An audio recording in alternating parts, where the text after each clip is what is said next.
In the order, Kimberly, can you take roll, please? President Earl Matt. Here. Vice President Carrie Nicholson. Here. Secretary Lisa Middleton. Here. Treasurer Larry Williams. Here. Trustee Chris Dawson. Here. Trustee Sean Gamble. Here. Trustee Richard Lindsay. We will observe our customary moment of silence.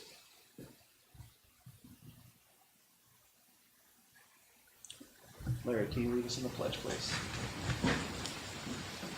Pledge allegiance to the flag of the United States of America and to the republic for which it stands, one nation, under God, indivisible, with liberty and justice for all.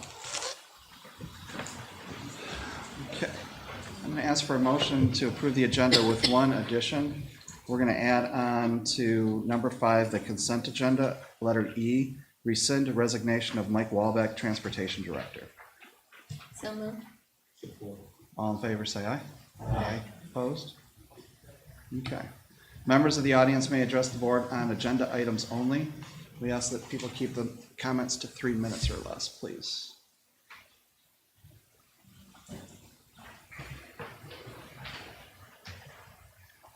Good evening. I'm Shannon Robinson. I'm here with the Marshall Teachers Association. I would like to address action item personnel, the merit pay, number 12 on your agenda tonight. We had a few questions about it. Just wanted to have a better understanding of what you guys are looking at. One of our first questions is, currently, if the teacher is highly effective 3 years in a row, they are able to not have to go through the formal evaluation process in that 4th year. So we're wanting to make sure that how you're going to rate that teacher in that 4th year, if they will be considered highly effective without that formal evaluation piece, or if they'll, fall too effective and how that will affect them, if they'll receive that bonus. So we'd like to make sure that that is covered as you're thinking through this process.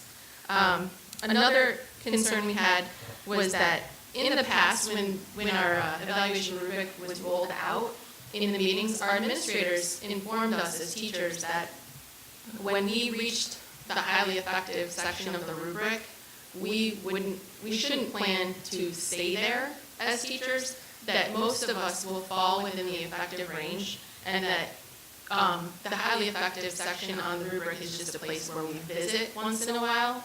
So we were hoping maybe that you would consider incentivizing both of those categories, the effective and the highly effective categories, obviously at different rates, but that's where we want our teachers to fall, and that's what the expectation is from the district as well, that's been shared with us from administration.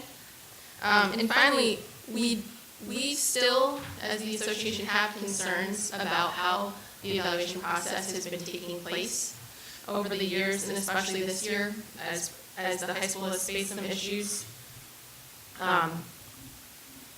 There hasn't been a consistent evaluation in place across the board at the different levels, and we're concerned about how that merit pay will all of our teachers be able to reach that point, and are we being consistent and thoughtful in the entire process? So I'd just like I would appreciate it if you would consider those questions that we have as you work through this process. Thank you. Thank you.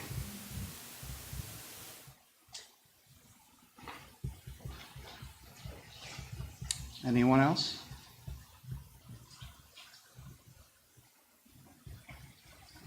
Seeing none, we will move on to academic highlights. Behavior and work being done by Walter's Positive Behavior Specialist.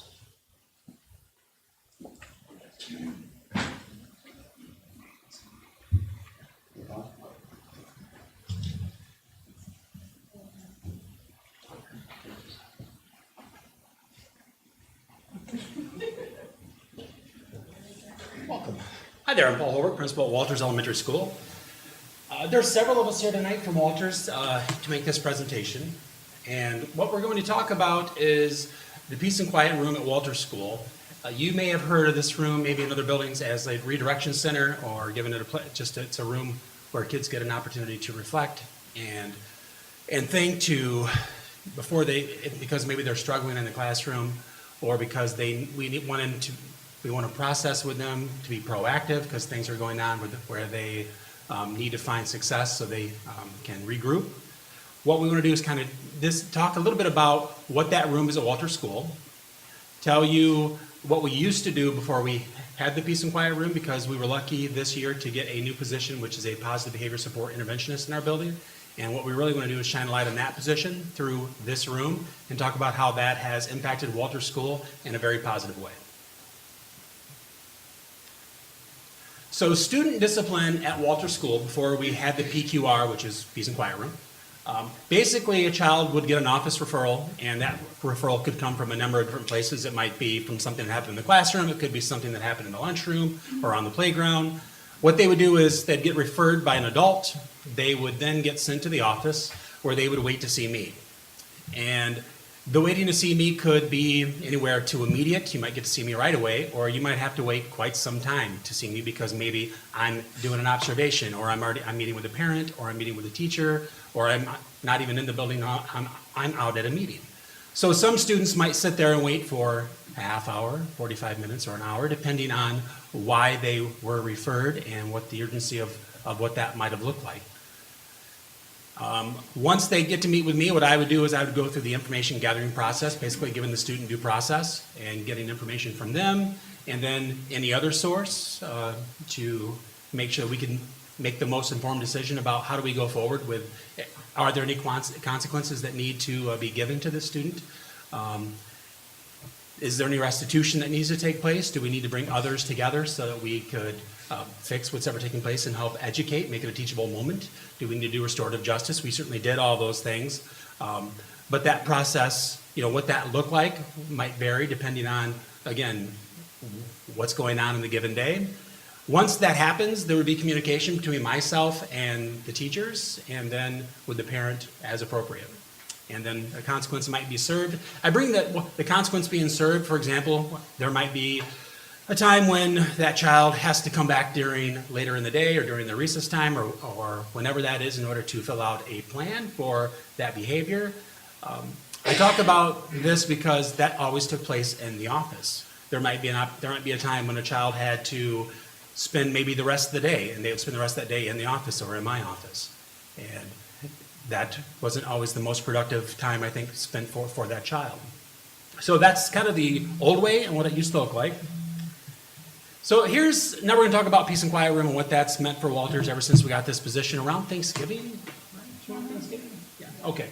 So here are some pics of what the Peace and Quiet Room looks like. This is located as you walk in Walters, right to the left as you go down the main hall. Again, that very first room. It's a very nice space, and if you walk in here, Becky Newbury, who is our positive behavior support interventionist, right here, has been doing an amazing job. One of the first things she did was come in and set up the room. And if you kind of walk the walls in this space, you'll see that it's surrounded by lots of information for kids to be able to help them kind of reflect. And in terms of what choices are they making and what choices could they make that could be different. So there's a lot of references to those types of things as you look at the walls. For example, getting them to think, before they speak, and learning various strategies so that they can learn how to go back into the classroom and be successful, go back to the playground and find success, back into the lunchroom and find success, have another interaction with that student maybe that they're struggling with. That's what the walls are pretty much just surrounded with. What do you do when you disagree with someone? How do you give someone a compliment? How do you make different choices? Also, we have we are a PBIS school, so positive behavior is something that we are very much focused on. So we have the expectations for what the school would be in our classroom. In this room, specifically talking about our playground, because a lot of the interactions typically come from our playground. So why have the PQR? What I'm going to do is I'm now going to kind of turn this over a little bit to the staff because we have several people here that want to really talk about this, and Daniel Corcoran is the first one.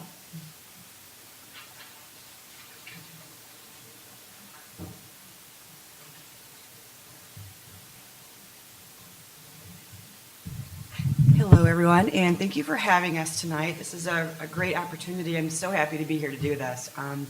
when Paul talked about who wants to talk about Becky's room, my hand was right in the air because I met Becky on her first day as she was walking in and introduced myself and made real close friends with Becky because definitely in my room I have a need this year. So let me just paint the picture for you of what I'm talking about. So pretend you are a teacher of 28 students, 10-year-olds, and you're teaching a math class and everything's going great and suddenly you hear a loud noise. A bang, a boom, a thump, a yell, a scream, whatever it might be. And immediately your adrenaline comes up and your heart thumps. And you think, what is it? What's happening? And you turn around and here's one of our little friends having a moment, an emotional moment, an anger moment, whatever it might be. And the first thing that comes into your mind is this child safe? Are the kids around this child safe? What's happening? And you don't really know because it's happened that fast. And so you stop everything and you go to that child and you try and speak to them, talk to them, find out what's going on. And sometimes there's not a lot of communication coming back. So your whole math class, you have 45 minutes to do what you need to do. 10 minutes is gone and you're thinking, what can I do? So you've tried the tricks, it's not working, you call the office. Normally you call the office, get the principal to come down, but they may or may not be there. No offense, Paul, you're busy, I know. And so now we have other avenues. We call a team, or we call Becky. And what happens then is a very calm presence comes into your room, and you immediately relax. You immediately think, here's someone who's going to help this child because they need the help. I need help, but they need more help. So your focus is on how can we get them where they need to be.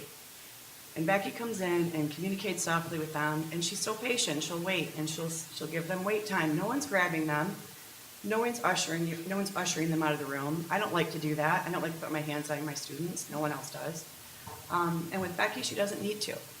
So she'll come in, have a quiet presence, have a direct conversation with that child, and give them options. You can come with me, or we might have to call a team, and that's not what anyone wants. And my little friend I can't tell you how many times we had to call Becky. But anyway, we'll go with her, and I'm able to then go back to my job. Because if I didn't have Becky, my next 30 minutes would be with that friend. And I'm not doing my job then. And my other 26 students are upset because they're witnessing this. And they're thinking, oh no, here it is again. And I am a teacher that had to clear my classroom 6, 7 times, where I had to have my kids leave and go to the library. Because I had to stay in that room before Becky and help my student. And that's scary for them. And that's scary for the 27 kids that had to leave my room. So having her in our building, that whole thing, I didn't read any of it. Having her in our building has been not just meaningful for teachers. That's wonderful that she's there for us. But very meaningful for the relationships that she has established with our kids and have helped us establish with our kids. So having another person in there to really go forward with those positive behaviors and to be that person to put herself out there means so much. So I'm just here to say thank you for the position because I think that many schools would benefit from this type of program. Not a punishment, but a place where kids can go and get what they need at that moment of emotional urgency. If it's anger, if it's trauma at home, whatever it might be that's setting that child off, they need a place to go. They need a place to be heard and to come back. And that's the really important part, the coming back. So thank you very much.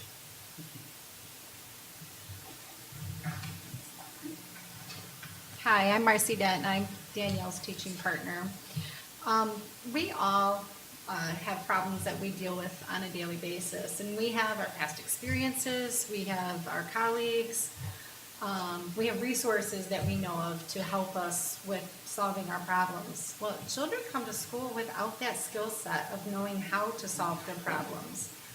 And I say, well, I can speak for, I think, most teachers that one of our greatest challenges as teachers is teaching kids to become problem solvers. It's really a challenge for us. And so Mrs. Newbury works with the teachers, she works with us, she works with the students to help us work with the kids to be successful problem solvers at school. She's able to step back from a situation and offer a different perspective and look at things in a different lens rather than, or I guess I should say along with us, whereas we're trying to problem solve with a student while also teach 27 kids at the same time. It's really challenging. And so an example of this is that we have kids that often come to school frustrated for different reasons.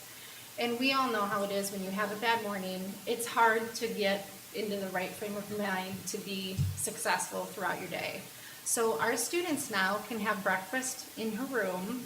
I have students who get immediately off the bus before school and they go see Becky and they start their day with her. And they can talk about their morning, they can talk about any problems they have, they can set their goals for the day. And it helps them enter our classrooms with a really positive frame of mind and they're ready to learn. And it has dramatically improved, I could say, my classroom environment in the morning and several other teachers as well. Another thing that she's awesome, she's awesome, let me just tell you. And just as Danielle said, we truly appreciate this role. It's amazing the impact that this role has in our schools. Students come to school with anxieties, and one of the greatest anxieties they have, as Paul mentioned, is the recess time. It's less structured, and kids don't know how to deal with recess. So students can go to Mrs. Newby's room, and they can create an action plan for different scenarios that may happen out at recess time. And they can think through, well, if this happens, here's how I can react to it. If this happens, here's how I can choose to react to this. And so this allows the kids to be proactive in their behaviors. And when they go out in recess and even the lunchroom in those less structured settings, they already have some ideas of how they can be successful in that setting through her. And it also has resulted in less behavior referrals for making poor choices out at recess time. And once again, when they come into our classroom, they're calm, they're happy, they're ready to learn, and then we're happy too. So Becky is working with the kids to create a skill set that they come to school not having, and that as teachers really is a challenge for us to help them problem solve along with teaching the kids at the same time. And so these are such valuable life lessons that they're learning, and they're becoming more successful in school, and they'll be more successful in life. So once again, thank you so much for this position for our school. Yeah, well, one of the things I would add on is, our kids, because we're front loading them and helping them prepare for the recess time and a good activity for them to do that with, since they're having success with that, they then come back in from the playground and they're going back to their classrooms and end up in the office or someplace else. And so they're not losing instructional time, and they're coming in with a much better mindset, and they're happy, and they're building much better friendships, and kids are seeing some of these kids who are struggling in a different light, and that really creates a calmer atmosphere, not only for that child, but for the other kids around that child too. We've certainly seen a nice positive impact across the board in that way. Yeah, and gives us more instructional time as well.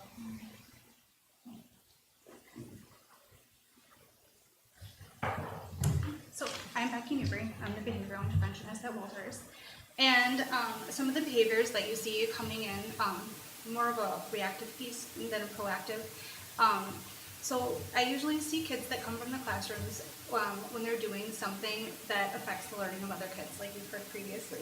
So this could be anything from needing a quieter place to work.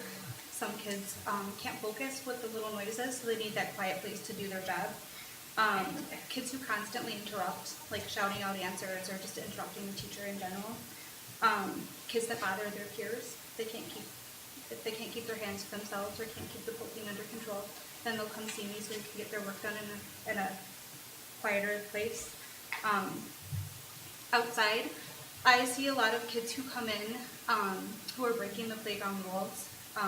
They're not using the equipment properly, or not following what we call KUDI, keeping your hands, feet, and other objects to yourself. So this would be like hitting or pushing, or poor sportsmanship is another reason that I see a lot of kids. Kids don't understand that it's okay to lose when you're playing soccer. So instead of putting your hands on somebody, there's other ways to cope with. those things. What do I do when kids come to me because of choices that they make? So the first thing I do, a lot of times kids are super upset. So I have different techniques based on the relationships I have with the kids to calm them down. I have fidgets available, and a lot of them choose to blow bubbles. There's comfy places to sit, and sometimes I'm just somebody to talk to.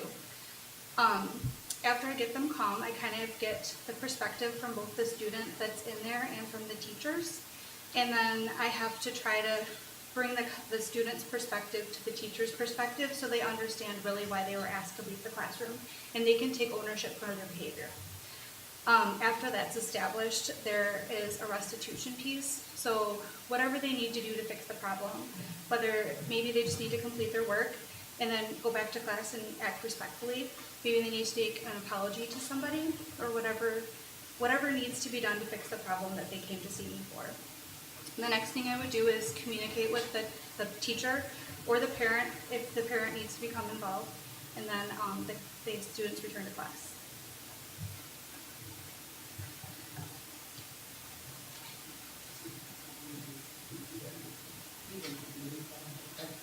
All right, so what you see next, on the next couple slides, we have some testimonials, basically, from some students who have used the room or been a part of the room, and also from teachers. So Mrs. Ray teaches 5th grade this year. Says, having Becky at our school has allowed me to call upon someone to help with a student that is struggling to stay in the classroom after she takes the child. I'm able to continue teaching. If the student has had an opportunity to calm down, we are able to use restorative justice so the student understands why he has removed and removed from the classroom. Additionally, I have learned how to look at some situations from a different perspective.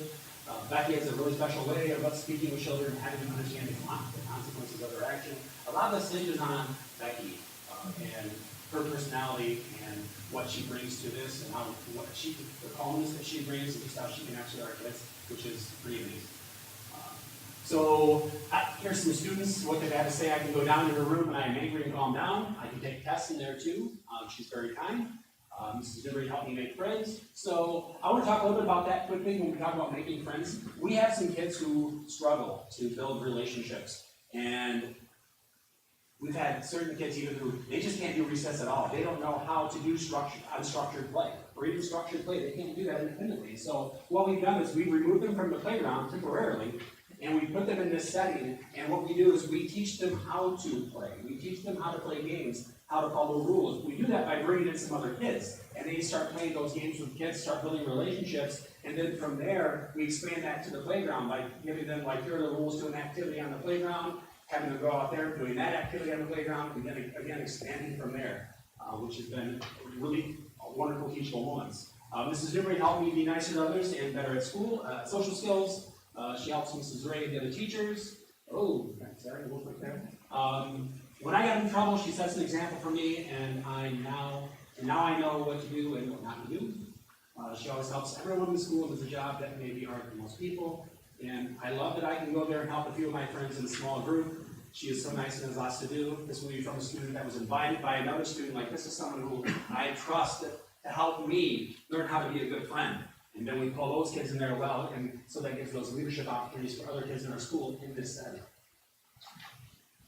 My name is Leslie Booth, and I am currently the teacher of students with cognitive impairments at Walters. I've been there for 15 years, I think, in the CI program. So I've looked at this new position from a special ed perspective, a gen ed perspective, and let's not lie, my little guy back here, it's like a parent perspective. So some of the things that have been so positive for Walters as a special ed teacher is the support of having somebody who can, when some of the disability is social or emotional, that there is a place that they can go, and sometimes kids just need time, and as a teacher, that's the last thing you have to give, and that kids are more needier than ever of those things of time, like our morning proactive.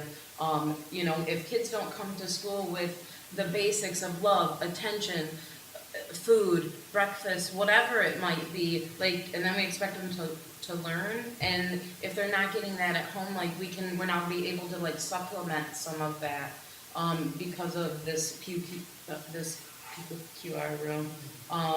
In the special ed arena, it's given me opportunities that where, as an educator, I felt like I would get stagnant. Like, this kid hasn't been to recess because he can't not keep his hands off. And, you know, I'm helping 17 other kids, so somebody needs to, like, front load him and read this book with him every day and just give him that 5 minutes, and he can go in there for 5 minutes, and he's able back in recess, and we're not stagnant in that area.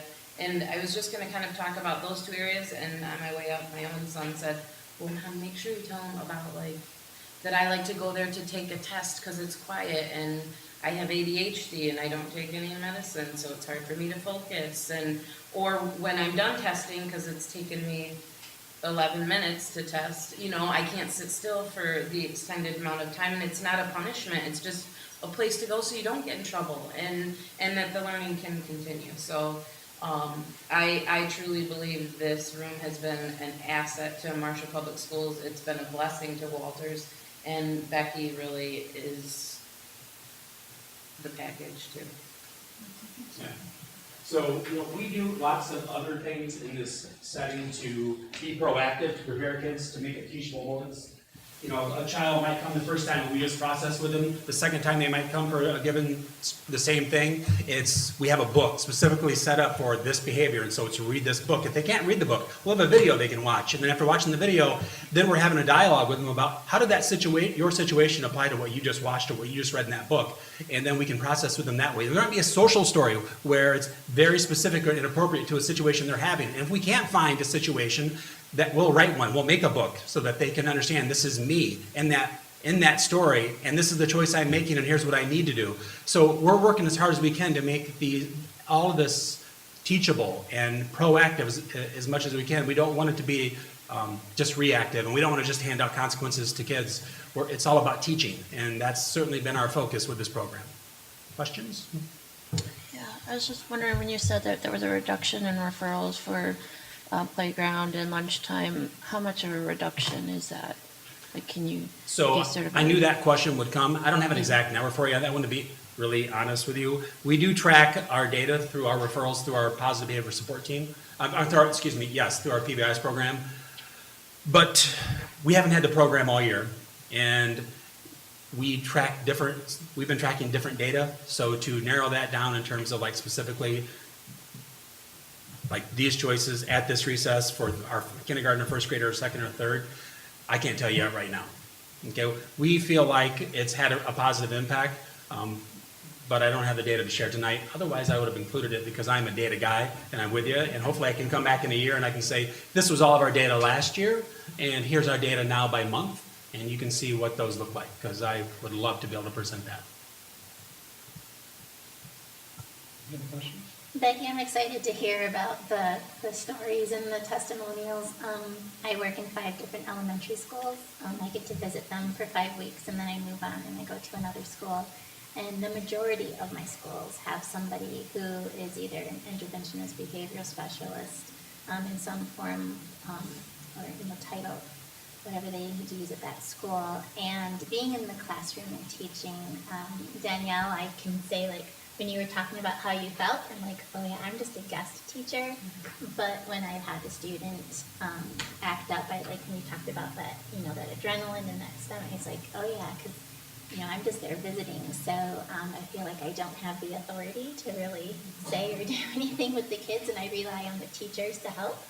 And I witnessed the room clearing situations and having someone come in and help a child to be successful and find a way for them to be successful. So I'm really excited that you're there and to hear all the things that you're doing, and as well as I witnessed in the other schools that I go to work at, I'm excited that you're here in Marshall and doing this for at Walters and for our district.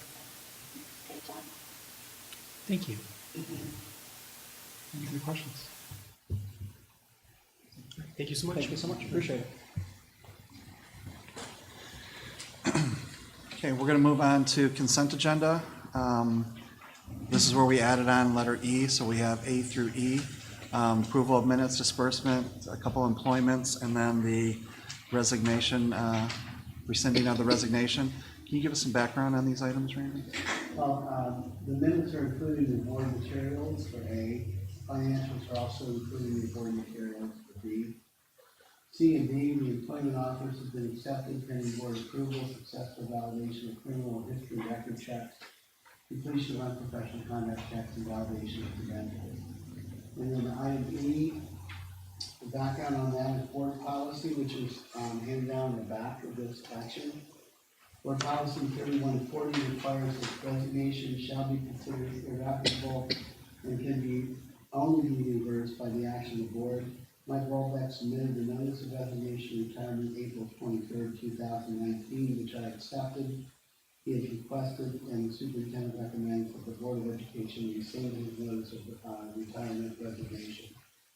If you go to the flip side of that handout, under resignation it says, once accepted by the superintendent's office, resignation shall be considered irrevocable and can only be reversed by action of the board. So it's recommendation of superintendent and consent agenda be approved as presented. I entertain a motion, please. So moved. Support. Thank you. Any discussion? Is there any specific reason why was it retirement or resignation? Does it matter? It was retirement. Mike certainly earned it. And in the process of discussion about carrying forward and making sure that we have someone quality in that position as he leaves, we thought that process and committed to helping train someone. I'm very happy to see it, I'll tell you. Yes, so Any other discussion? Welcome back, if it happened. We'll start with Shauna. Yes. Yes. Yes. Absolutely, yes. Yes. Yes. Welcome back, Mike.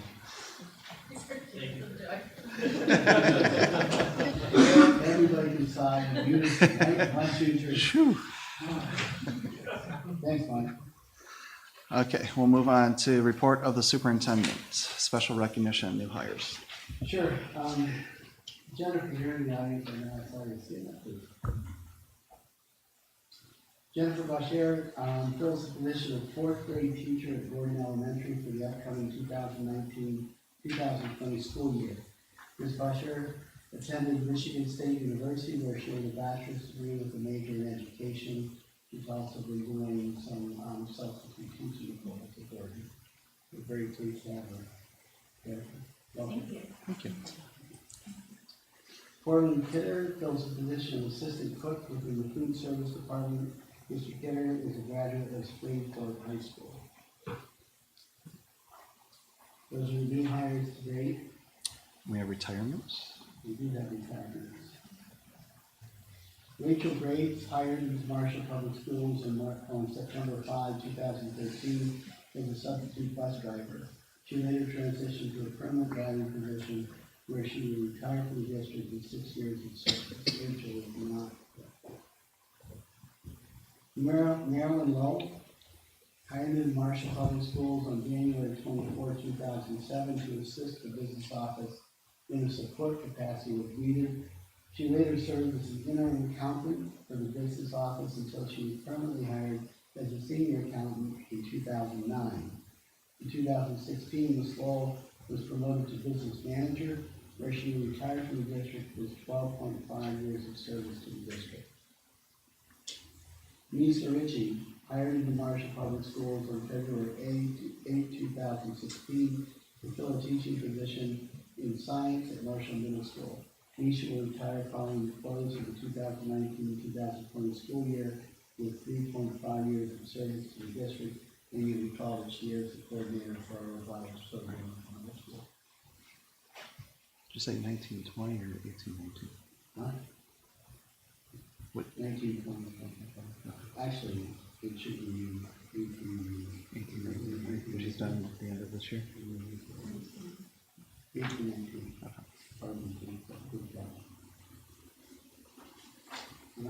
Okay. Next, we have leadership team reports. In your board package, you'll have a fairly thick one with lots of information from all the buildings. I let you at it. If you have any questions or comments that you want to bring up, please bring them forward.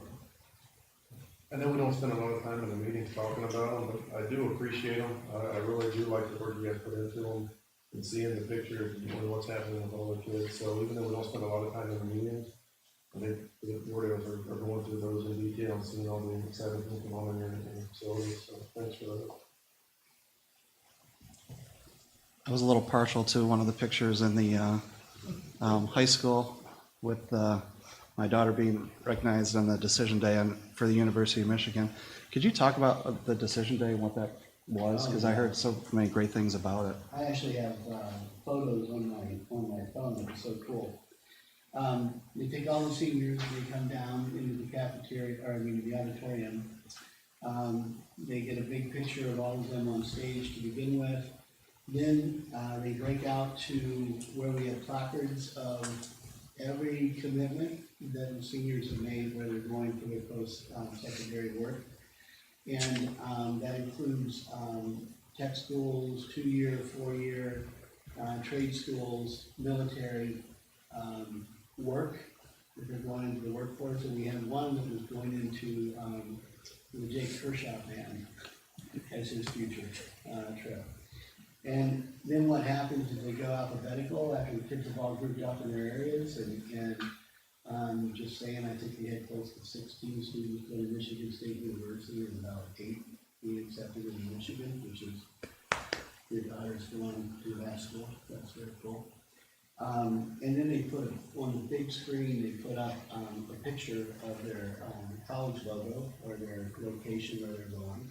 Kids come up on stage and they sit on the or stand on the risers. They get pictures of themselves underneath their logo with a thunderous applause, just shared by everybody, no matter what the kids are choosing to go to. So it was really a cool event.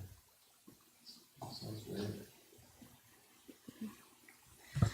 I'd like to say that the kids at Harrington were really excited about their trip. The Schulers made a really special night for them and got to see the play. And my son was able to go to that, and he said that was the best restaurant. It said, something about the chicken was, there was like this really big chicken nuggets that were like drumsticks without the bone in it. And he was just really excited, and they got all dressed up. Yes. So he was really excited about it, and he wanted us to go back and try it out sometime. I'm glad you brought that up, Claire. So. I talked to Hines, Schuler about that, and also Sue Danley. And they said that it was just wonderful having the kids there. And Harrington did it up right. I mean, they had corsages and boutonnieres and those kind of things for the kids when they came in. And just really nice of them. Anything else? Thank you again for those reports. We really do appreciate them. Okay, we're going to move on to number 7, discussion. A is 2019-2020 budget. I guess that's going to be you, Becky. Yeah, so typically, we talk about, when I come to you in June, I bring capital outlay requests to you. We don't typically have large capital outlay requests. This year we've got a few items that I wanted to bring to your attention that we can kind of touch base on, so I don't have to really go over them in detail when we're going through the budget. In front of you is a packet. It's the first page, just kind of touch base on what was requested. I'm going to skip over the first line item because there's detail attached on that. That's obviously the largest one. Transportation, they want to purchase the one bus coming in off the lease, which we'll take a vote on later on in the meeting, which is about $58,000. Every year, each elementary gets $2,500. They replace their rugs in their kindergarten classrooms and such not. So that's typically something that we always have. We are short a vehicle in the facilities department. So We're estimating about a $35,000 capital outlay request so that we can purchase a vehicle, for the facilities department. And, we are looking to upgrade the training system, which, allows us to check the temperatures of the buildings while we're not actually physically here. So in the middle of the winter, if the building goes down, we'll be able to get, alerted, so we know that we need to get over to the building and get the heat coming on. And then the middle school had a 5,000 request for rugs, and the big one is technology. Attached is, about $1.5 million worth of technology needs for the district. I think there's probably more, you guys have had them in your packets of the needs that we have for technology, so, as of right now, we're hoping to put about $700,000 into the budget that will come out of the general fund, in order to get some of the needs for technology. And Karen can probably talk about what he needs to purchase, right away. I think a lot of it is the student laptops. Teacher laptops, document cameras, bell engaging systems for Gordon, Hughes, Walters, and middle school. All 4 buildings need to be updated to the point where it's reliable and adequate for the buildings. And then MPS battery backups for our closets so that in the event of a power surge, it doesn't take the network closet down. If it does that, the phones will go off in power cycle. So we keep those in line so that doesn't happen. And then lastly, is the wireless upgrade that we can leverage E-rate funds. I think the total for that project was around $170,000 or something like that. But with E-rate funding, we can knock that down to only $38,000 that we will actually have to contribute to that project. So it's coming due very quickly, but if we get that approval, which we should next month, we'll be able to leverage those funds as well. So that's all part of that initial. And then the remaining portion would be to purchase any desktops and monitors that would go there with the remaining $17,000. So, obviously, there's a lot of moving parts in the budget that's coming up. We don't even have a final per pupil foundation allowance number from the state. They haven't even released their budget. So, I just kind of wanted to touch base. We'll let you know what ends up in the final budget, but that way you guys have some background before making the decision on that. And with that being said, we are currently right now looking at a 0 increase for the per pupil foundation. They're telling us to budget conservatively, that as of right now, the school aid fund doesn't have the dollars in it to sustain an increase for the per pupil foundation. So unless I hear different, I'll be bringing a flat rate to you for per pupil foundation. Just wanted to comment about that, is that, in the last number of years, at least 4, I think, we've had, the state budget approved, and submitted by the 1st of June, pretty much over the first week of June. This one is in transition, so it's gonna take a lot longer for that to be finalized, which means that we're gonna have to do our projections based on, without knowing what the budget's gonna be and how the impact's gonna be in public schools. So do you have a general idea when we would know? Well, it depends on which legislator you talk to. If you talk to Republicans, it won't happen until, October. If you talk to Democrats, are hoping it can happen earlier than that. But, quite frankly, people are just, they know there's a lot of dialogue, a lot of discussions that need to happen. There's a lot of expectations from the governor, Whitmer, and, her expectations are big, and they're supportive, and very supportive of schools. But the revenues just aren't there right now, so we're still trying to hash through that. At one point, I thought they were talking about different level of funding for kids who are like have extra needs, like English as a second language learners and things like that. Did that kind of go away or not move anywhere? Is that Still in conversations? A lot of the ideas that came forward are still in conversations. I can give you an update from the ISD, but they passed that on, so you guys can keep the rest of that. And for Brent and Shauna, we have to approve a budget by the end of June each year. And then, so Becky will put together based on the facts that she knows at this point in time, and then usually October is probably a first revision, and then, Or February, it just depends on how many Yeah. parts we have in it. Yeah. We come back to the board with it.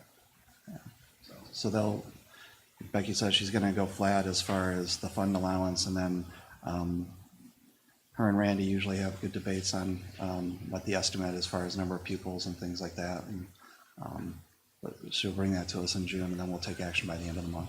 Well, I don't really debate. Yeah, you go. Try. I hope. Yeah. Is there like any possibility that it can decrease?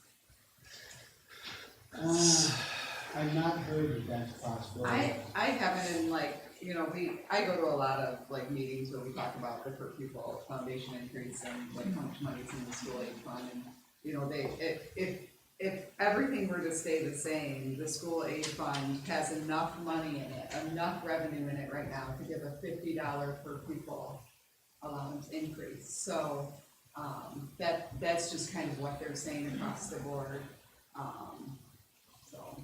But since I've been on the board, I've been on the board for 10 years, the first probably 4 to 5 years, we went through some decreases.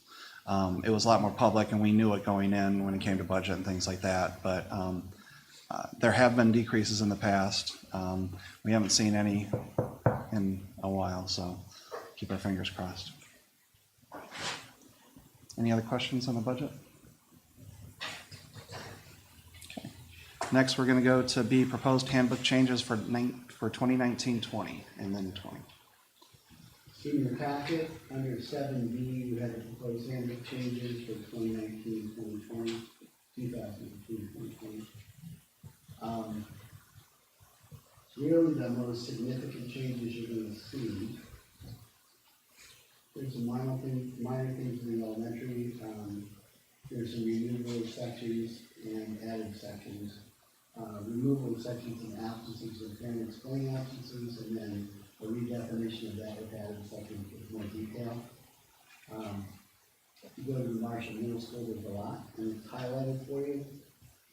Dress code is an issue for the middle school, and take a look at that. It's also an issue in regards to the high school. There's some changes with the high school as well. In the Marshall Opportunity High School, talking about personal appearance. So if you read that and take a look at that. And what's the process on this is, we won't take action. Is this, will this be in the next meeting in June? Yes, Or we do 30 I asked the days? leadership and we asked if they could bring this back in June. They do believe they'll have plenty of time to still be able to get it cleaned up and ready for August. Okay. And if people have questions or concerns, go directly to you? or- Raise them if you have any concerns. We can talk about it when we go through motion. Approval. Okay, any questions? It's a lot of reading. It's a lot of reading. Yeah. That's for sure. It's one of the fun times. Okay, we'll move on to C, resilient communities, a common thread. Right. So, in the last board meeting, we had a committee member come up and voice his displeasure with the showing of the common thread video. We also had some comments from the board in agreement with some of what was said and a concern about primarily how did this get shown at the high school to the students, what was the purpose of it, et cetera, and what can we learn from that, and what could be done to address some of those issues. In that process, a couple things. One is, we recognize that there wasn't an appropriate setup. I mean, that's recognized by both the Resilient Communities Group and also administration and staff. For something like that, we put a video in front of students where you're listening to opinion from one to the other. The context wasn't set, so the context wasn't talked about. This is people's experience growing up in this area. their own personal experience, and this is historic. It's not what currently is, it's historic, right? The context wasn't laid out, but this was the effort that was going on parallel to what was going on in our schools. That this was a community effort going on where we were taking an opportunity by being engaged with resilient communities to talk, have these conversations publicly among members of both communities to try to find better common ground and to open up voices of dialogue about race and disparities of race. We're talking about diversity, equity, and inclusion. Students really didn't know why they were sitting. I'm not gonna hedge on why that was, it was, and we'll take responsibility for that and move forward. In that regard, I gave you a statement that I had shared and read to all the students in the high school through their advisory period last Friday. And I'd like to read this to you. A little while ago, we showed a video of Common Thread to all high school students during 2 second assemblies. This video was produced for the Resilient Community, for the Resilient Communities Committee, who has been providing multiple opportunities over the past 3 years for adults in the Albion and Marshall community to come together and explore, study, read, and discuss diversity, equity, and inclusion. The Resilient Communities Project was implemented right after the communities of Marshall and Albion were joined together through the schools merging in 2016. This video was created to chronicle the conversations taking place between community members about our history, perceptions, and opinions of each other, and a common interest in efforts to improve what we could do better together than apart. The video was not intended to critique our recently expanded school district, but merging the two schools was the event or reason behind the Resilient Communities Dialogue. The annexation of our schools helped surface many opinions and feelings that would not have come forward so urgently had the two schools remained apart. Marshall Schools and the Resilient Communities Committee thought it would be helpful to show you this video so you could begin to consider the depth and complexity of issues related to race and diversity, and the multitude of perspectives people carry with them on past experiences in life or what others have heard about the history of our two towns. We should also always strive to first listen for understanding and then to find common ground. Unfortunately, you were not given enough time to learn about why this was being shown to you or to raise questions or concerns you might have had following the video with the panel. I'm sorry this event did not meet up to our expectations and intent, and for any confusion this might have caused you during and after the viewing. To that end, I would like to invite any student who may still have questions, concerns, or ideas about diversity to come meet with me for small group discussions. The counselors will have a sign-up sheet for you if you would like to participate in these discussions. I will make myself available during a few advisory periods and before and after school. I look forward to learning from you and what we can learn together in these conversations. So this was given out to them last week. I have counselors and our interventionists and even teachers or faculty advisors for groups that are interested in participating in those things as well once we see how the need gets created. Immediately on Friday afternoon, I was asked to have a sit-down meeting with 2 of our students to talk about diversity, equity, and inclusion, and as it relates to them. And it was interesting and eye-opening experience for me and for them when we talked about what we mean about these conversations of tolerance and ultimately about inclusion. Along with that, it was felt that parents who've had a concern, based on what their kids may have shared with them at home, could come and be invited to another showing of the video tomorrow night at 5:30. It's sandwiched in quickly because we need to make sure that we make the auditorium available for the practices going on for class night. So it's going to go from 5:30 to 6:15, at which time we'll leave the auditorium to the seniors, and we'll go depending on the crowd, to either the cafeteria or upstairs in the media center for further dialogue with the panel. We have two members of the Resilient Communities here. Jennifer Conley Darling is for Resilient Communities, and Roger Bonaire is one of our advocates and poet, artist, and resident that is giving a voice to this conversation, and he's here in the audience as well. If we would like to have some further discussion about that, at this point we can, and Bill, if it's your pleasure, you could ask the two guests here if it could be included in that discussion. If we want to engage with them at all, feel free. Again, Randy said that, is the showing at the middle school or the high school? High school. High school. Tomorrow night at 5:30. So, any questions? Yeah, Comments? I was just wondering what kind of response you actually got from the students, because I feel like a lot of times we talk about these things from adult perspective and we don't actually get the student perspective. And there had been some concerns that people wouldn't feel comfortable talking, and so I don't know if you found that some people, students have concerns, but don't know how to broach the subject or talk about it. Well, there's been a few comments that have come our way. I heard from some of our students from Albion that they had very similar feelings that they did when the Bridge article came out after the Cooperative High School was formed. If you remember that Bridge article, I had a couple conversations in classes at that time with students from Albion saying that they felt embarrassed. They felt they were put down, that they were coming from a less than equal school district. They felt that they were characterized as poor, unworthy, so forth, when they walked out of that video. It conjured up those feelings for them.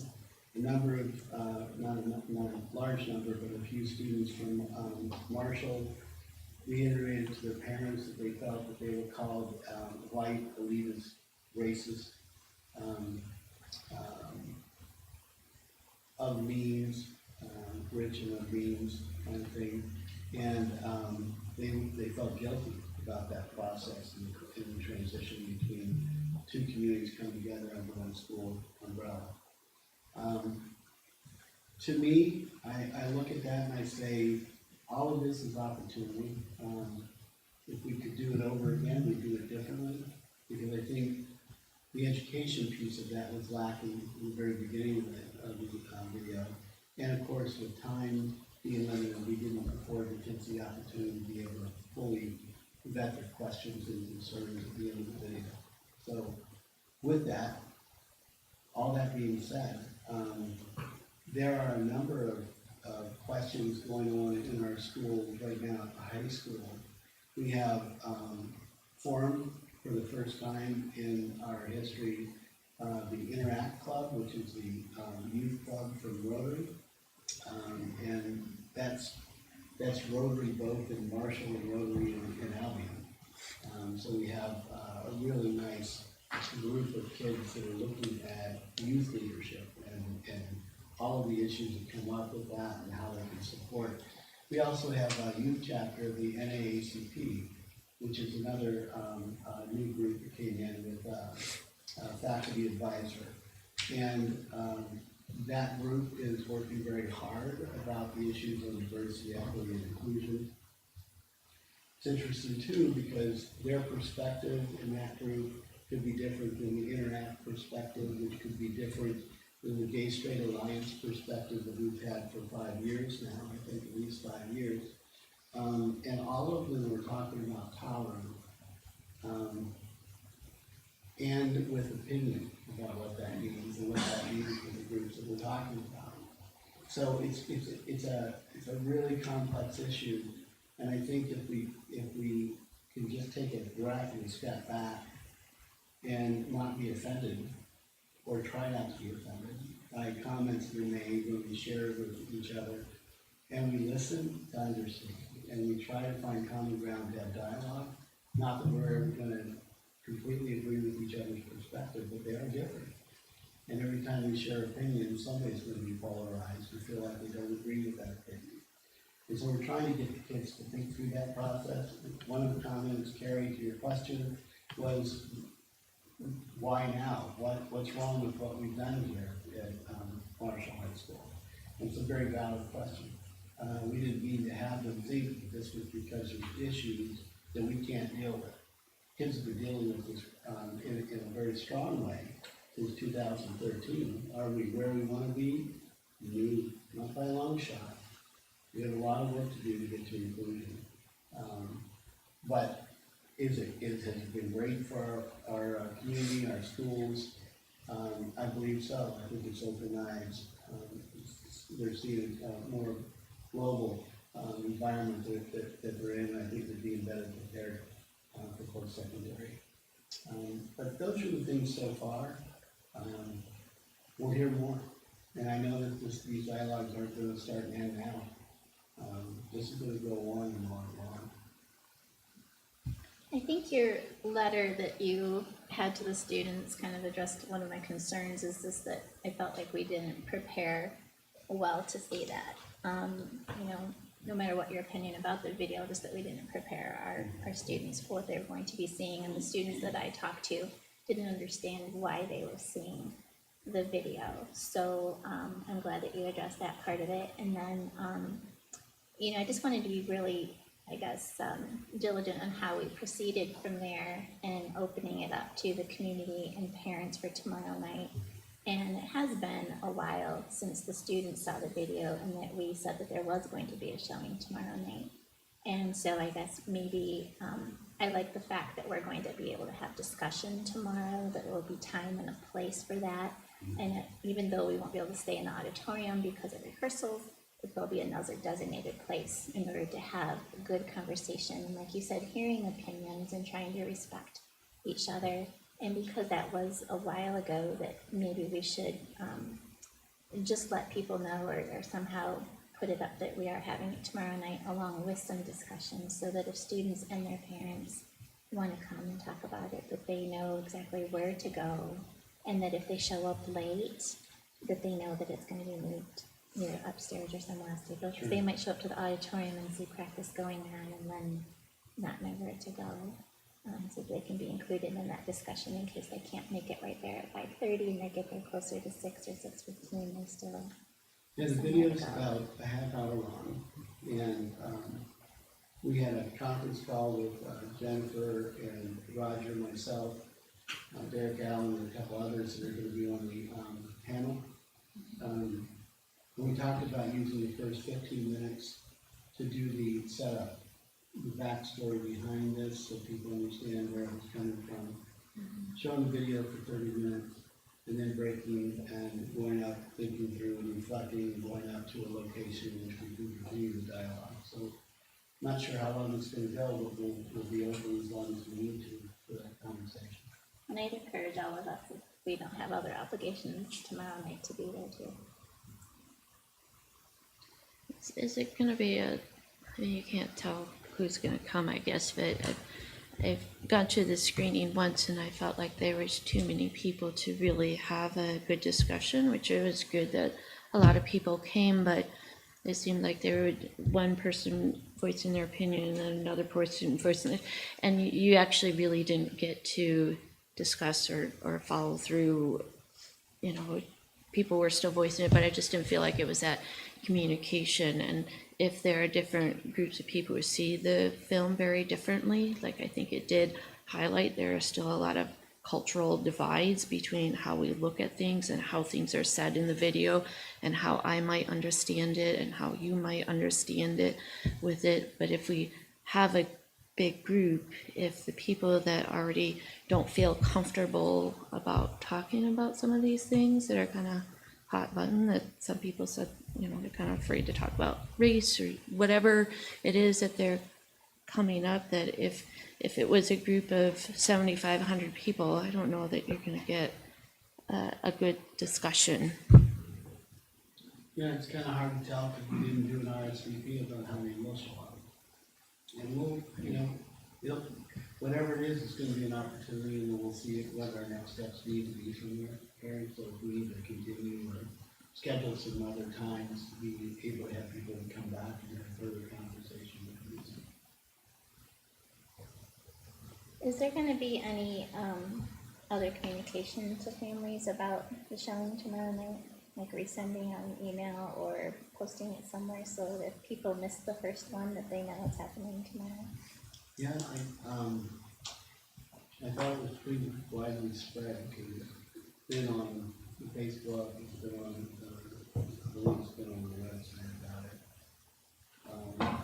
I believe letter went home, or some communication with email or something like that from high school.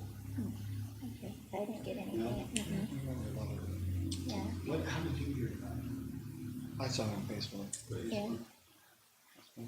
I thought I got an email about it from the school. Yeah, I but- think we did an email blast, but I'm not sure. I got something from you, like, to the board, but not, like, as a parent. Okay, I'll go back and see if we can throw something, out tomorrow morning about that. Thank you. Yeah. Any other questions, comments? So there's already been one other viewing since we showed the kids? No, Okay. So I'm wondering if, like Lisa was saying, like it might warrant a robocall. I don't know what you've heard outside of our last board meeting. You know, one of the things we always do here is, I didn't know. And with a sensitive topic, I don't know if it warrants that, but I'm just wondering about that. maybe question whether we should. Yeah. Kind of. Because then everyone gets it. It's like text message, email, phone call. Yeah, right. So you're advocating yes, we should. Yes. Yeah, got it. I don't mean, we'll see, I mean, I got it written down here, we'll throw out a robocall. Good job. Anything else? Any questions at all for Jennifer or for Roger? Tonight? Are you gonna both be there tomorrow night?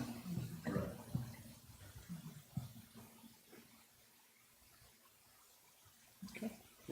Thank you guys for being here tonight. We'll move on to action items, curriculum and instruction trips. So we have approval of overnight and or out-of-state field trips and approval of overnight and or out-of-state trips. How do you want to do the background on these? Well, I'm looking at it. If you wouldn't mind, since you have a lot of this already printed out, I'm gonna try to be brief or abbreviate some of the narrative. A, on approved overnight and or out-of-state field trips.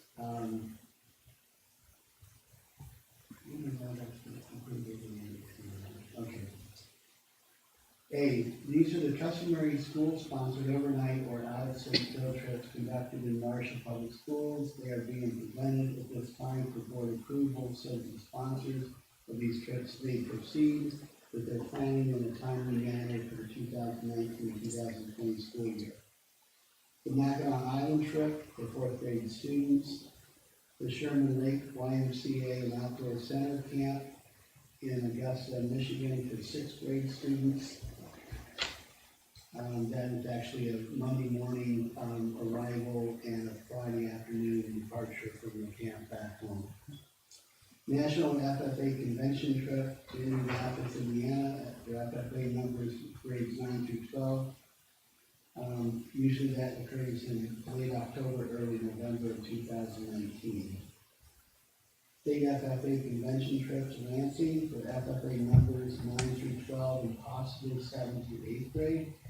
If they are competing and they are able to do that, in leadership contests, etc. That's in March of 2020 for 3 days, Wednesday, Thursday, and Friday.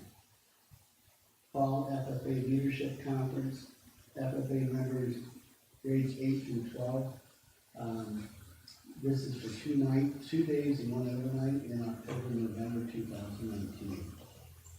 WLC FFA Washington Leadership Conference in Washington, D.C. FFA members 11th and 12th grade, 3 students that attend this conference by selection. It'll be 1 week, Monday through Sunday, leave from St. John, Michigan, in June or July 2018, so that will be this summer. Regional FFA Leadership Camp, for chapter FFA officers only, 9th through 12th grade. That is for 2 days and 1 overnight, April 2020. So those are the backgrounds for those trips. Under B, these are the customary overnight or out-of-state trips planned by current and or retired staff of Marshall Public Schools. They are being presented at this time for board approval, so that the sponsors of these trips may proceed with planning in a timely manner. It should be noted that these trips are subject to volunteer leadership, which includes planning, organizing, and accompanying students, as well as appropriate number of participants to support the trip. If they don't get an appropriate number, then they don't have a trip. All trips presented are conducted on non-school days. Grade 5 optional student trip to Chicago, Illinois. Grade 8 optional trip, student trip to northern Michigan called the Youth or Wilderness Adventure.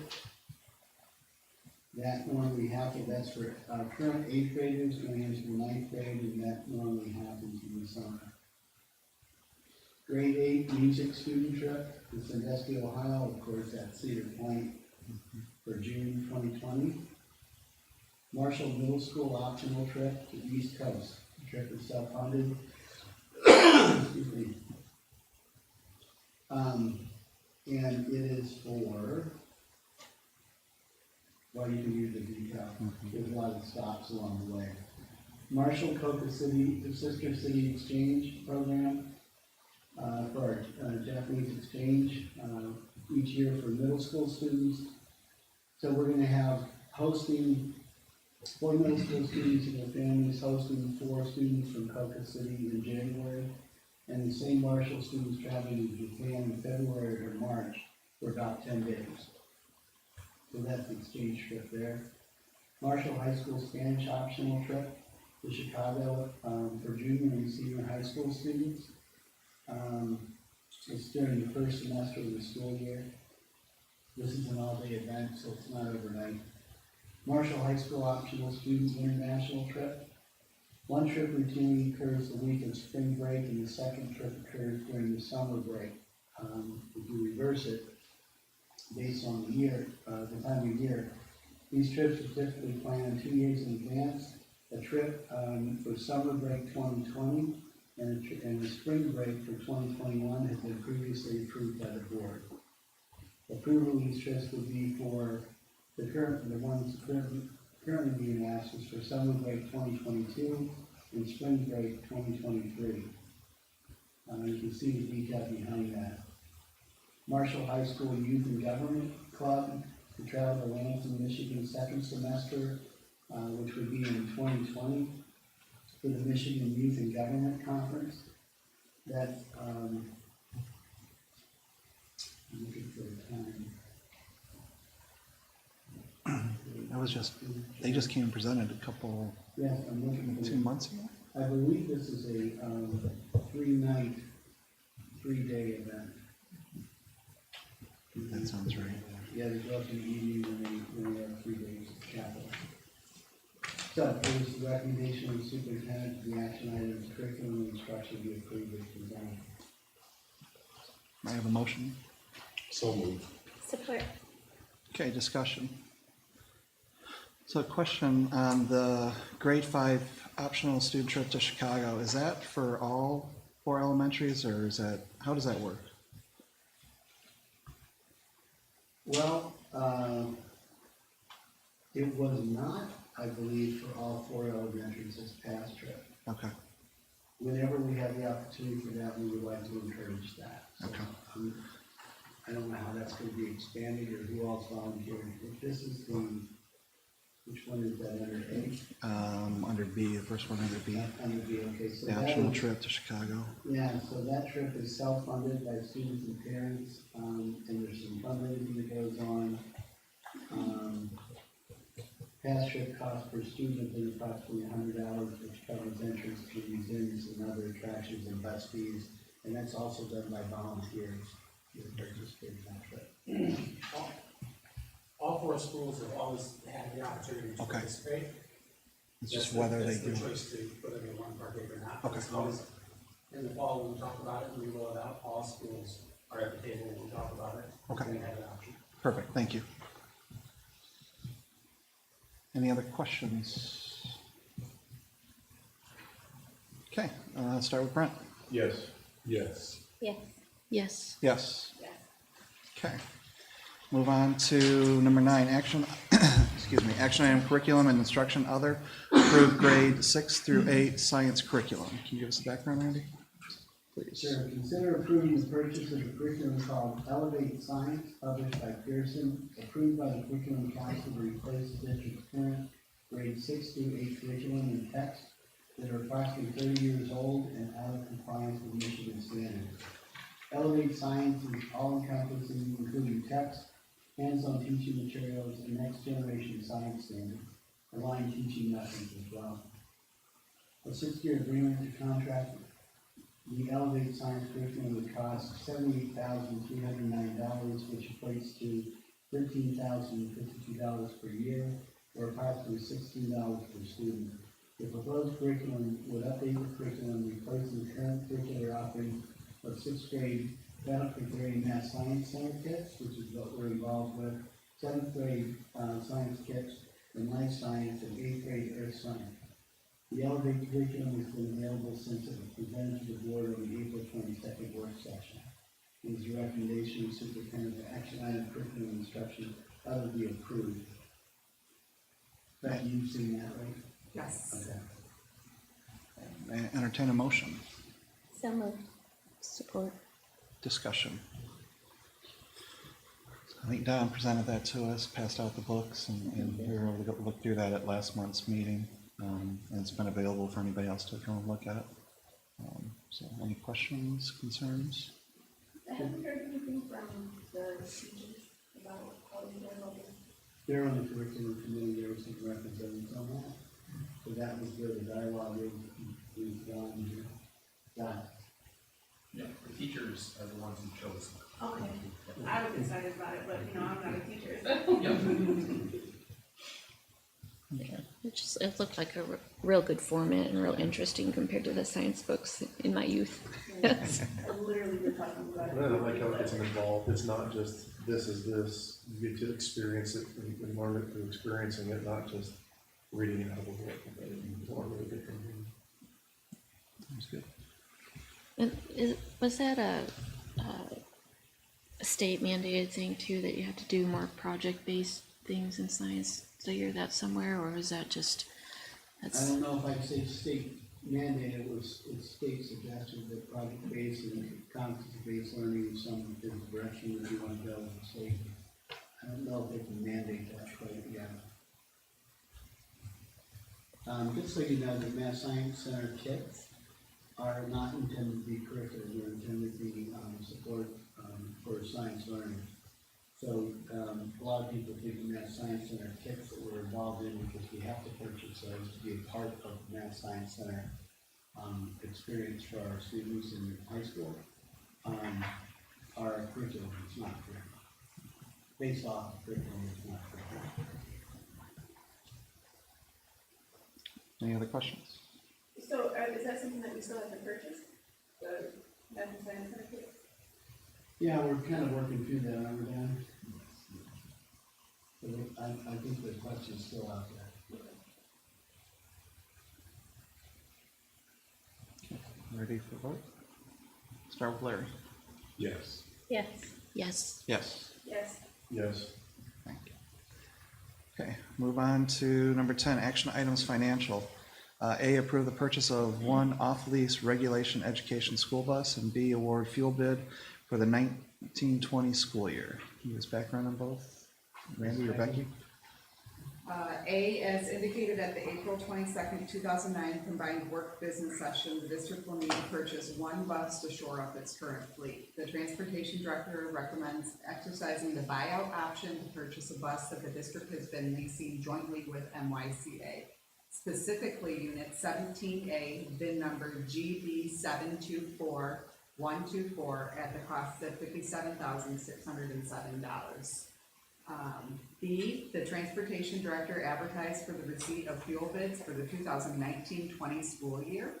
Bids were due at 10 a.m. May 16th, 2019. One bid was received. A review and analysis of the bid was conducted by the transportation director. Based on this analysis and the consideration of all factors involved, Bulk Oil will continue to serve the best interest of the district.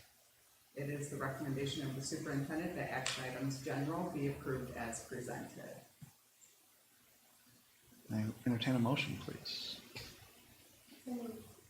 Support. Discussion. The fuel bid, did that change from last year? We only get one bid and it makes me nervous that we don't have a comparison, is it? The real reason we only get one bid is there's only one vendor right now that can reimburse us or not charge us sales tax without going through a huge process. The reason we didn't bring the fuel bid last month was WEX with the card holder. And they are our card holder right now, at Citgo, was trying to get Love and Pioneer to buy in and be their card holders too. That happened after the fact. So next year, I expect that both those vendors will have 3 bids, because everyone can take the road tax off, but just WEX has the capability to take our state sales tax off. So next year, I hope that we can get Walters and Love's to bid again. That's the crux of it. How does that compare to last year's? No increase in cost to us. They're giving us the same discount. What we do is bid pump price, less the discount. Okay. So they left it the same as last year. Okay. They didn't increase cost to us. Unless fuel keeps going up. Any other questions? Start with Lisa. Yes. Yes. Yes. Yes. Yes. Yes. Okay, move to 11A, approve CISD biennial meeting election procedures. Give us the background there, At Randy. a special meeting earlier this evening, the Marshall Board considered who should be appointed from the board to be its representative at the June 3rd CISD biennial election. And an alternative should that person not be able to attend. The board will now consider a resolution appointing the representative, alternate, and the board's candidate choice. If it pleases the board, I'm just going to read from now, therefore, we resolve that. Okay? Yep. Now therefore be it resolved that 1, the board designates Terry Nicholson as its representative to serve on the 2019 electoral body responsible for electing members to the Calhoun Intermediate School District of Education, and Bill Besmet as alternate representative in the event the designated representative is unable to attend. 2, the board supports candidate Lisa Hubbard and candidate Kenneth Pons for positions on the Calhoun Intermediate School District Board of Education, each for a term of 6 years. 3, the board directs its representative Terry Nicholson to vote for candidate Lisa Hubbard and candidate Ken Pons, at least on the first ballot taken at the June 3rd, 2019 election. The board authorizes and directs the secretary to file this resolution with the secretary of the Calhoun Intermediate School District. It is recommendation of the superintendent that action item be approved as presented. Entertain a motion. Move. Support. Discussion. As we kind of did our discussion earlier. Start with Carrie. Yes. Yes. Yes. Yes. Yes. Yes. Move on to number 12, action item personnel, approved teacher merit pay. Can you give us some background here, Randy? Becky, you want to take this? Section 380-1250 of the Michigan's revised school code states, except as otherwise provided in the section, a school district, public school academy, or intermediate school district shall implement and maintain a method of compensation for its teachers and school administrators that includes job performance, and job accomplishments as a significant factor in determining compensation and additional compensation. The assessment of job performance shall incorporate a rigorous, transparent, and fair evaluation system that evaluates a teacher's or a school administrator's performance, at least in part based upon data on students' growth as measured by assessment and other objective criteria. The board will now consider approving merit pay in the amount of $200 for teachers who achieve an overall rating of highly effective on their annual evaluation. It is the recommendation of the superintendent that action item personnel be approved as presented. May I have a motion, please? Support? Support. Thank you. Discussion? Sure. This is a required legislative act that we have to have, make sure that we have merit pay in place to some degree for our teachers in the evaluation process. If we don't have this passed, there is a penalty for possible loss of per pupil foundation allowance, some percentage of that. It is not an allowable contract negotiating point between us and the teachers union. You as a board, by our recommendation, get to set this as you see fit. We've had conversations a couple of times over the last number of years about merit pay, even when Vic Potter was still negotiating when he was on the board.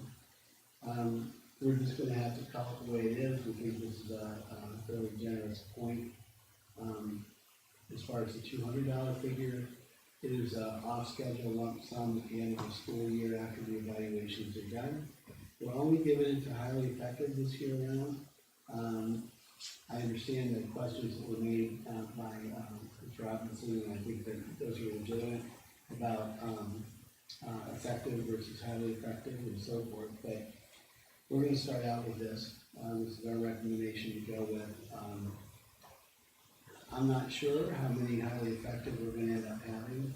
The question that was asked was, if you're highly effective in 3 consecutive years and you get a buy for evaluation, what do you consider? But we certainly would consider them highly effective at that point. That's why they get the buy.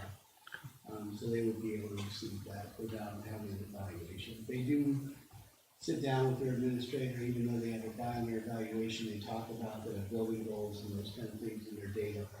It's not the same as a full-blown evaluation. And school law allows us to do that. So that's where we're at. That's where our recommendation.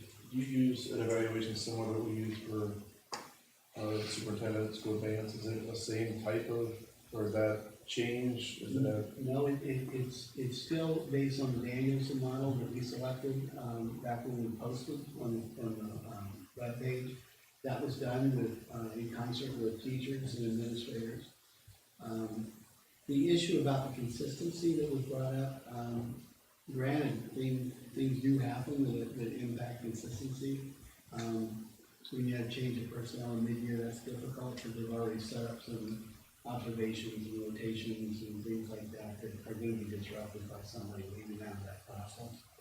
The other issue has always been about measuring growth, student growth and achievement, and not just hanging ourselves on student proficiency, but also looking at student growth. And those two items are being measured in different ways. That's one of the reasons why we have NWEA and MAP assessment that's come out.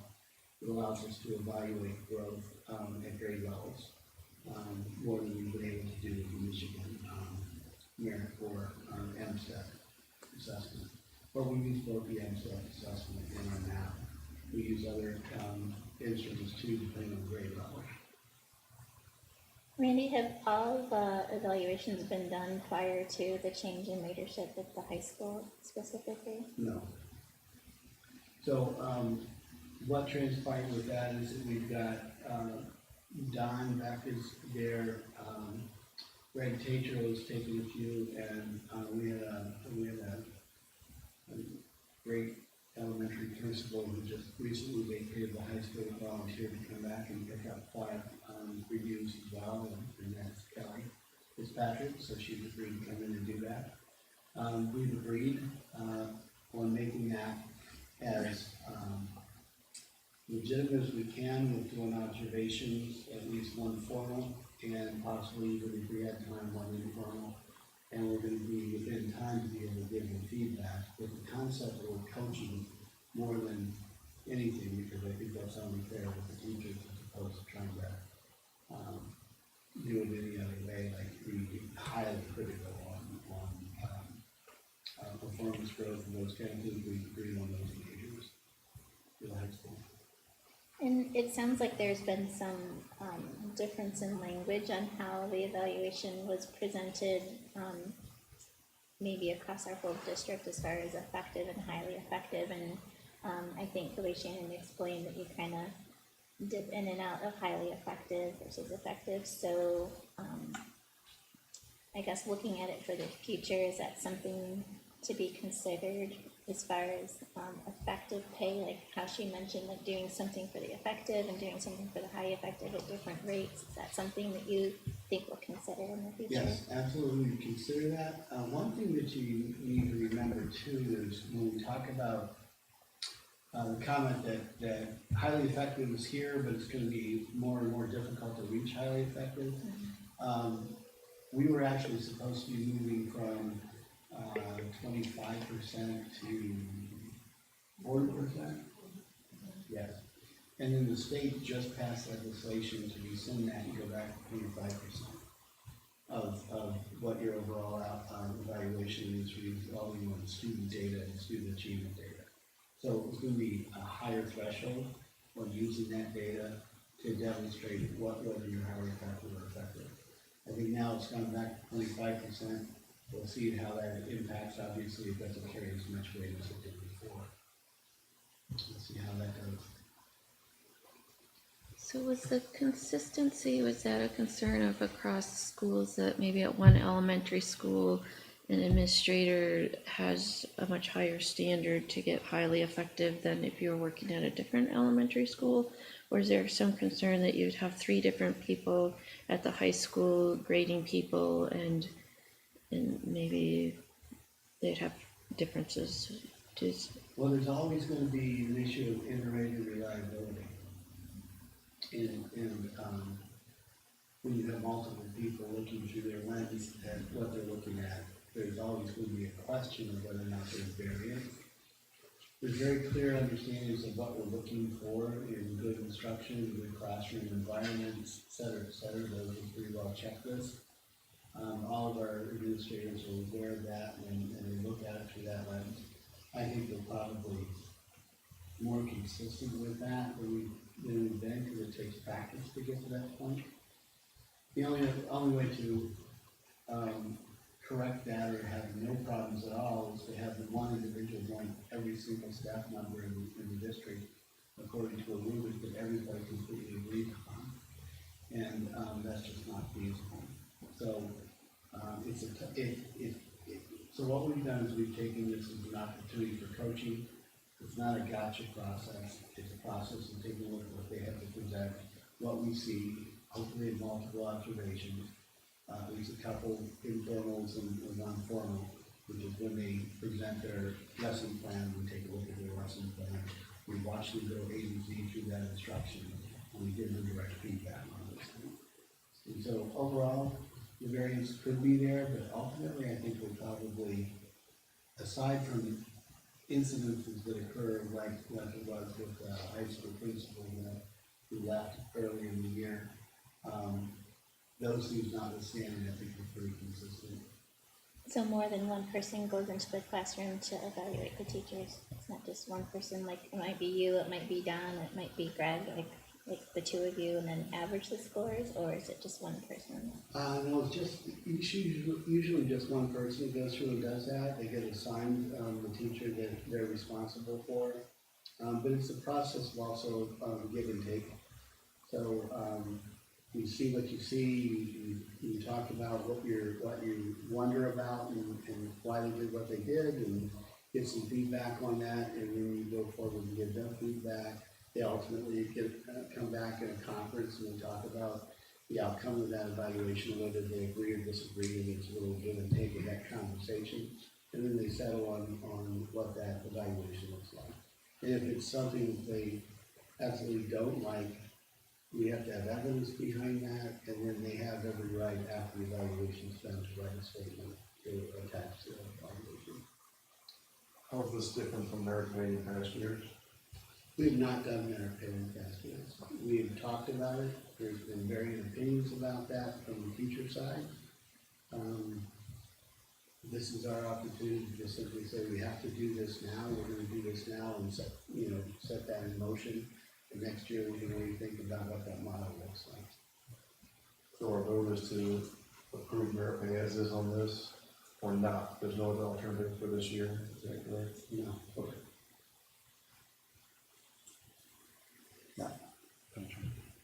So, just so I'm clear, since we haven't done merit pay before, this isn't taking anything away from their current pay because that's negotiated, Yeah, absolutely. right? This is in addition. This is in addition. Okay, and then also, as far as the evaluation goes, are they only evaluated once? Like, in classroom evaluation once by one person, and then the follow-up discussions, and then also the student growth achievement percentage?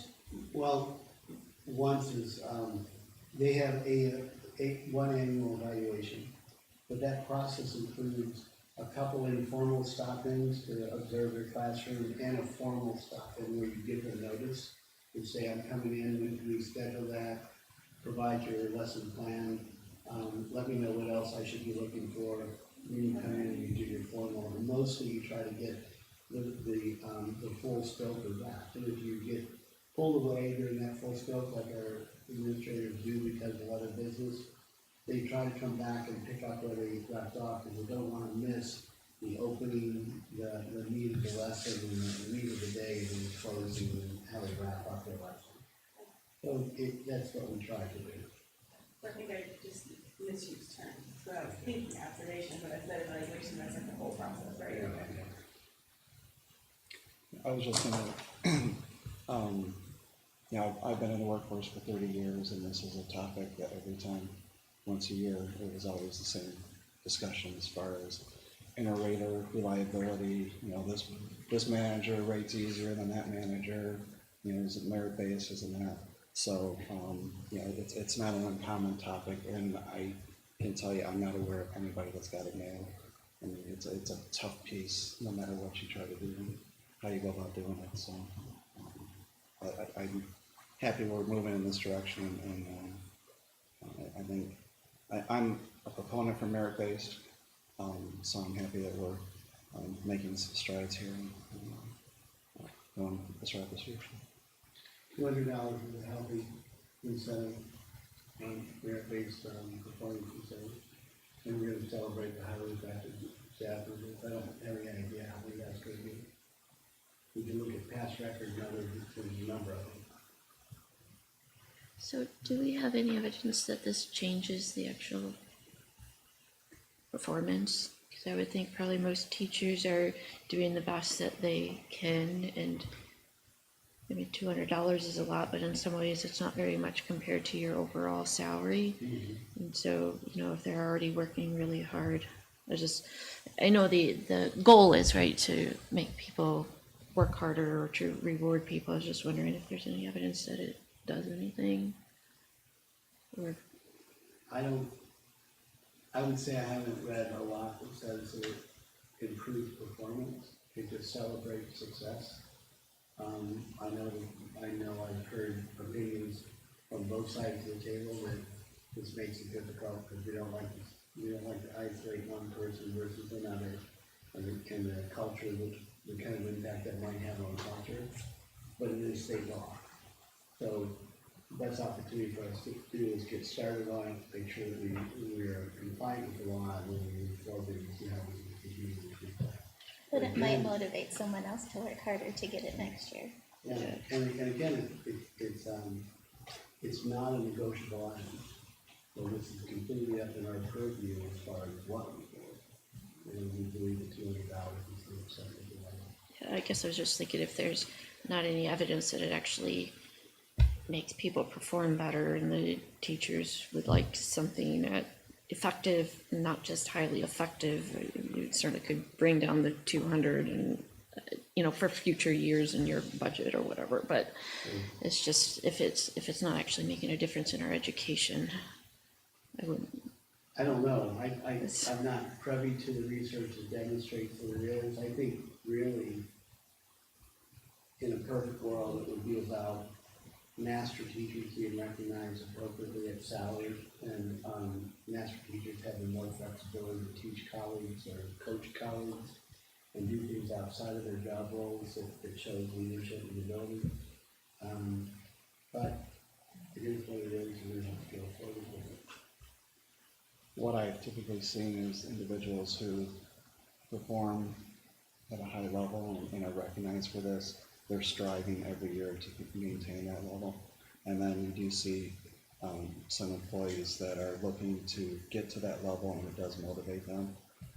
I don't have anything to back it up. That's just my personal, what I've seen in the past. But once you've achieved it, most people work really hard to maintain that. And that's usually where a lot of the motivation comes from. So. Any other questions, comments? Okay, I think this one starts with me. Yes? Yes. Yes. Yes. Yes. Yes. I'm going to move on to public comment. This can be on any items, and we ask anyone speaking to keep it to 3 minutes, please.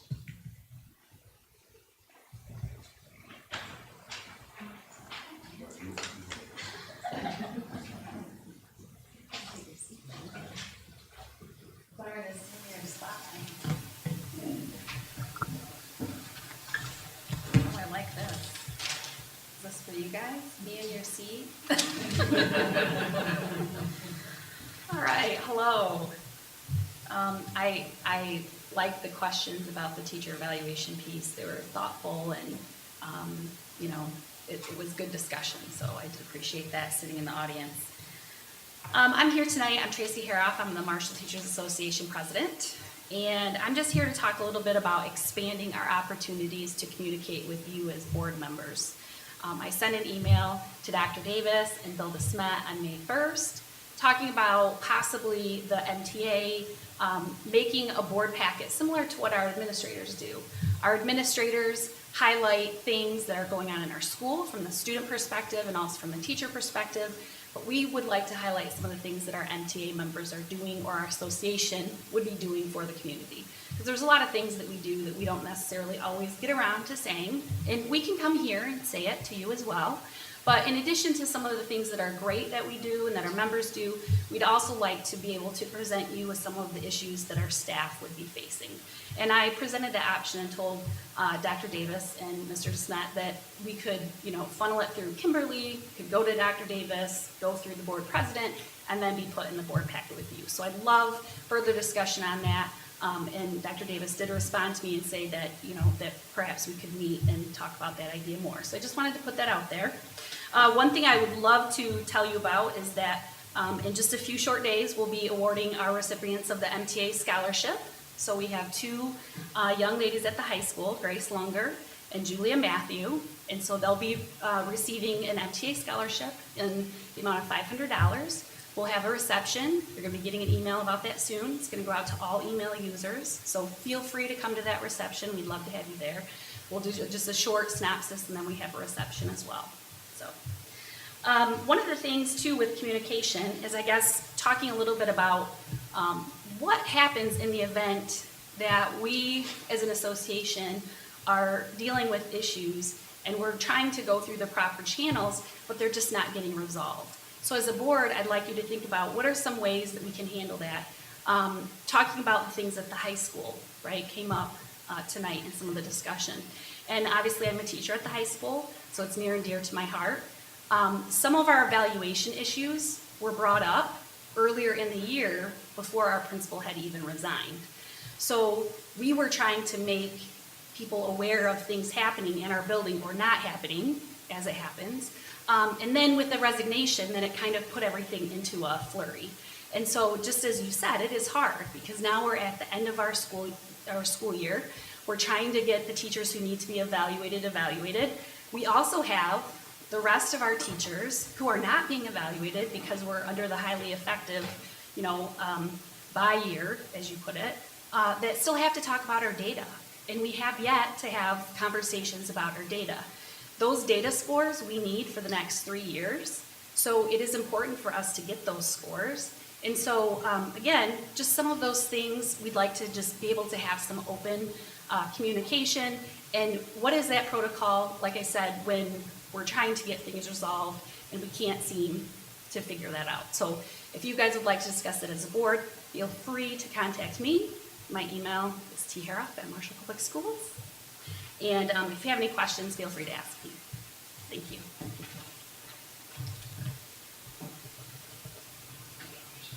Just real quick, Randy and I have talked about meetings, so we will be setting that up, and then we'll communicate with you guys. Matt LaFave, the principal at Hughes.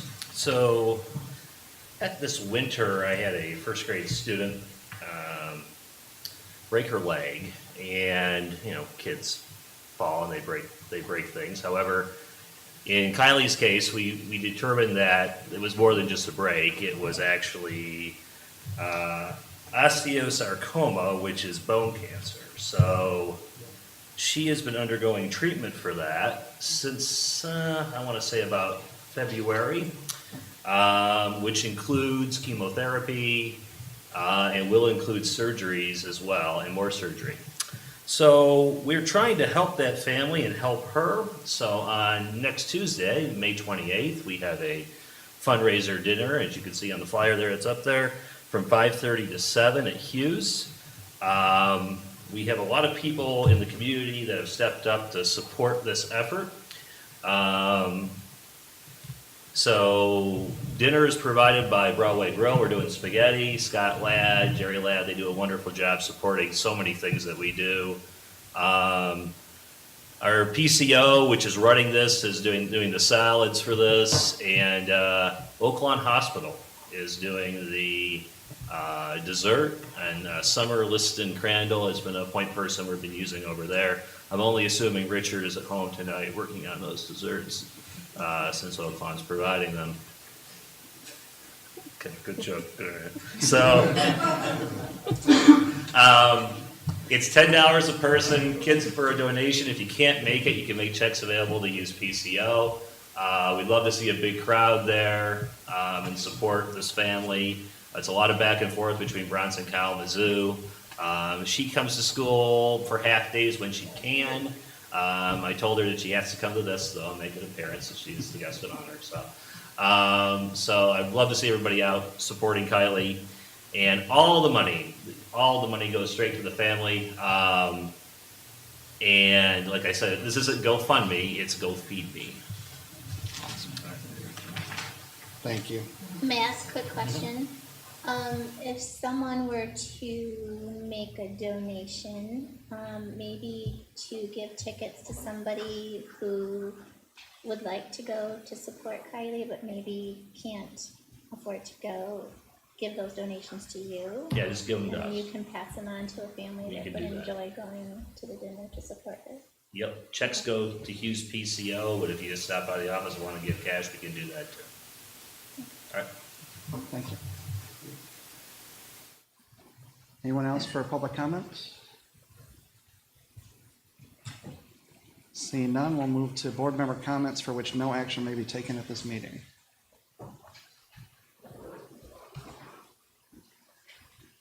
Seeing none, can I have a motion to move to executive closed session for student discipline hearing under Section 8B of the Open Meetings Act in regard to disciplining of a student? So moved. Support. Do you need roll call on this, Kimberly?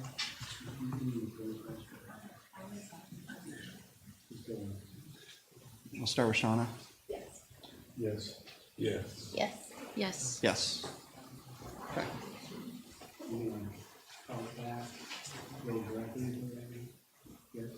We're gonna, once we clear the room.